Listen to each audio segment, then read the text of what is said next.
I've been asked to make this video in support for the Council of Ex-Muslims. I support them for many reasons, one of which being that I believe all human beings should be free to enter or leave a religion without indoctrination, pressure, intimidation or violence. Here is the story of how I became interested in Islam. I was raised by an agnostic and an atheist. Between the ages of 7 and 11, I was made to attend Christian morning assemblies at school.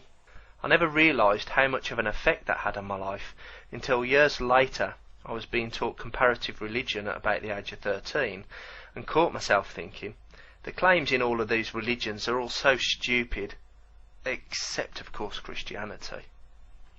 Later in life I wanted God, so I started to read the Bible. I didn't make it past the Old Testament. According to this book, God was something that I would never want a relationship with, so for me the Bible was obviously wrong.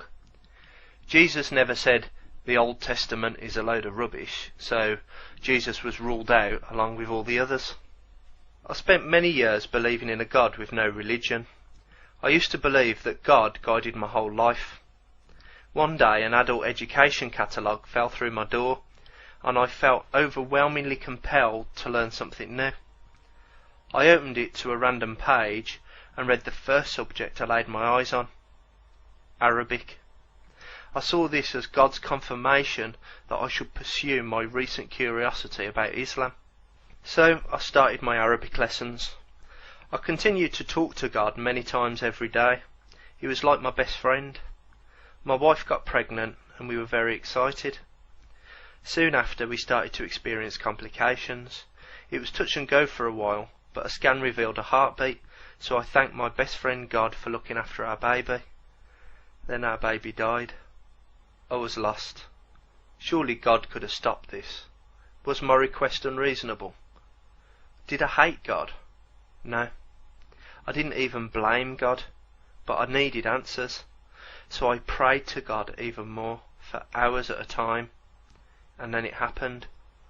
God started to answer me. I knew the difference between random thoughts and God, because the words of God washed over me with a warm, loving feeling.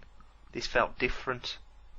God explained to me why my baby had to die, and it made perfect sense, which was not surprising since it was God that told me directly.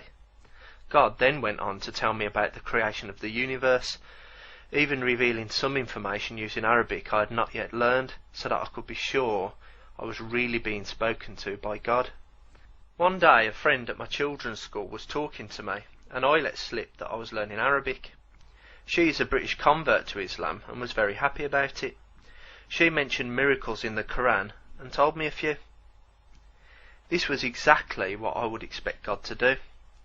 Rather than having to appear to us every few hundred years to prove to us its own existence, it would write a book, but it would also make sure that this book stood out by being absolutely perfect, without error, and containing information which no person could possibly have known at the time. As I read about these miracles, I was very impressed. By this time I was praying around 10 times a day or more. I didn't eat pork, I didn't drink or smoke, I didn't gamble. I called God Allah. I prostrated towards Mecca to pray to Allah and voiced the words Allahu Akbar as I did so. I started to grow my beard to be just how God had intended. I'd even had a long discussion with my amazingly understanding wife, who had agreed she would wear a headscarf if I decided to take the final step and become a Muslim. And so I was finally ready to read the Quran. I was blown away.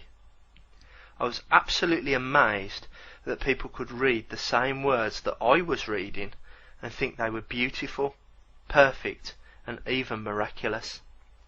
I kept seeing things which suggested that the Quran was written by a 7th century man with an incorrect understanding of the universe. I kept excusing them, giving the benefit of the doubt, but I couldn't help thinking to myself, why would God include something that looks so blatantly wrong, knowing that it would cause people like me doubt in the future? The Quran says that nobody can believe unless Allah wills them to. Considering I had done all of this and genuinely meant every step of it, Why would God stop me from seeing the truth if the Quran was in fact true? I had to admit it. The Quran was not beautiful. It was repetitive, full of threats of dire consequences for not believing, boring, uninspiring, and ultimately wrong. I stopped reading it partway through and decided to research every Quran miracle claim I could find. I researched each claim in great detail, looking for predated historical accounts of that information already being known, whether somewhere else in the Quran ruled out the miracle claim, and so on. Every claim I found was easily explained. Not one was a miracle. In every case, it was clear that the person making the claim should know that their claim is unfounded, and yet they were still claiming miracles. It wasn't only Muslims that were lying to me though. When later looking at typically Christian websites which presented evidence of errors in the Quran, I found that many of these sites also made claims that simply weren't true. I was being lied to by both sides. I eventually read 3 different English translations of the Quran from cover to cover. By this time, I neither wanted the Quran to be true, nor did I want it to be false. All I wanted was to know the truth. It's only when you care for the truth without having a preference for what the truth should look like that you can actually say you're being open-minded. After reading all the way through, I was more convinced than ever that this book was not written by a perfect all-knowing being. With just 1400 years of scientific discovery, I would be able to reword certain phrases in the Quran to more accurately reflect reality without turning the Quran into a science book. How can a mere human like me possibly outclass the creator of the universe? That would be impossible. The idea that God would make a book that stood out from the rest was firmly implanted in me now, and yet there was nothing to differentiate the Quran from any other religious claims I'd ever seen. It was yet another appeal to believe without evidence because that's what God loves most, whilst ignoring the fact that this is exactly what every follower of every other wrong religion also does. If you should believe without evidence, where do you start? More importantly, where do you stop? I don't reject Islam because I hate it. I reject it because despite wanting it to be true, I couldn't convince myself that it was. I don't hate Muslims. In fact, I don't hate anyone in the world. If you are a Muslim hater watching this, I think you're being irrational.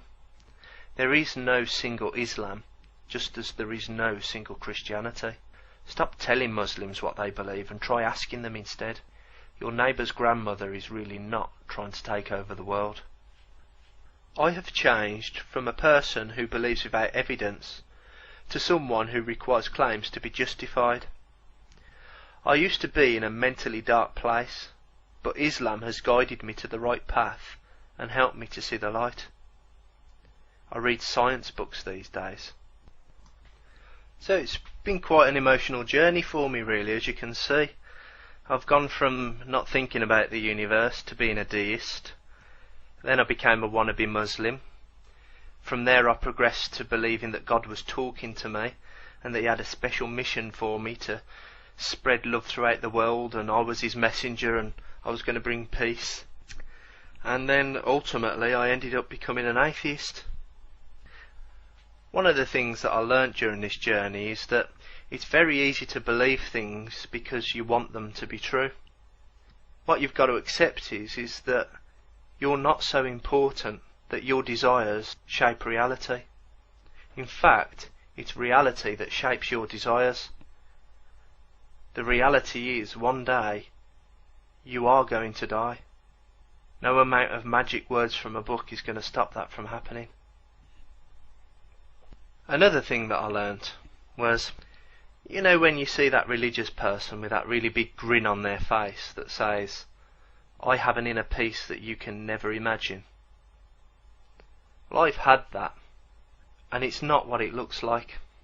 You see, that inner peace comes from the fact that you know the most wonderful, powerful, all-loving being in the universe loves you.